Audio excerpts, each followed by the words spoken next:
Hey guys, thanks for joining with us to go through our rule of life. So you would have heard Dan and I talk about this yesterday, and if you missed that, you can always jump back and watch that video to get more of an introduction into what rule of life really is.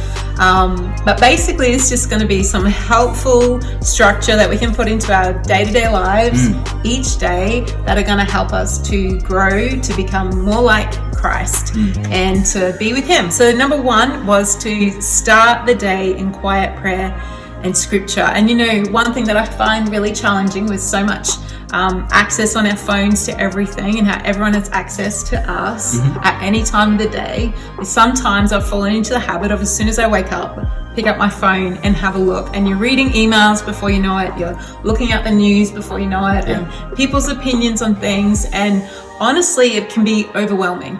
And I was so thankful for the day that I realized I actually have the power to have control over that. So I can actually start my morning first with God.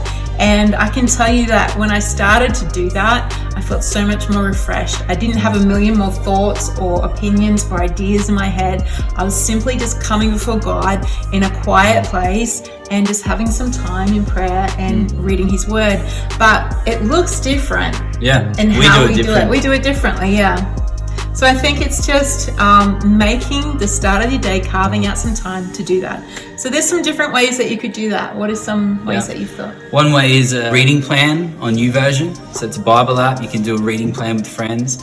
Another way you could do it is, it's called the First 15. And that is like 5 minutes of worship. So open up Spotify, put on a worship track and just reflect on who God is.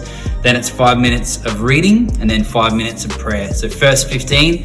That's an easy way. I've done that before and I found it really helpful because you're doing worship, prayer and reading in 15 minutes. There's other things like SOAP that you can do, which just is a format to go through in spending time in scripture, your observation, the application to your life, and then your prayer, and you just write that down on a page.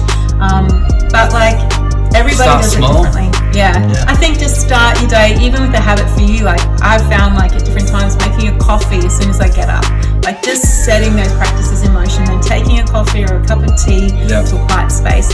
But like, we've got 3 kids and they're older now, but I remember when they were all little, and as soon as my eyes were open, these kids were running in and asking us, right? You remember?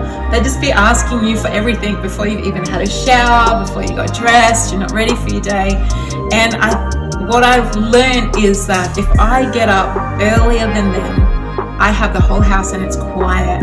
I'm prepared to do that for what it gives back to me, because God, in these moments with him, sitting, reading his word or spending time in worship and in prayer, bringing everything before him, has really set me up for the day and given me what I need. And lately for me, that's meant I've got to go to bed earlier so I can get those moments. And I think sometimes that we can go, oh man, getting up like half an hour earlier than I need to, that can be really hard for us. But one breakthrough that I had was realizing that just setting my alarm 30 minutes earlier so I can have quiet time in the house and with God. I used to think 30 minutes was a big deal, but actually when I thought like an episode that I watch goes for about 30 minutes and it goes like that, and I'll easily watch like, you know, a few episodes one after the other, I thought, I can do this. And so I just want to challenge us just to change our mindset about getting up half an hour earlier to spend this time with God. It's going to change your whole day. So number one, start the day in quiet prayer and in scripture.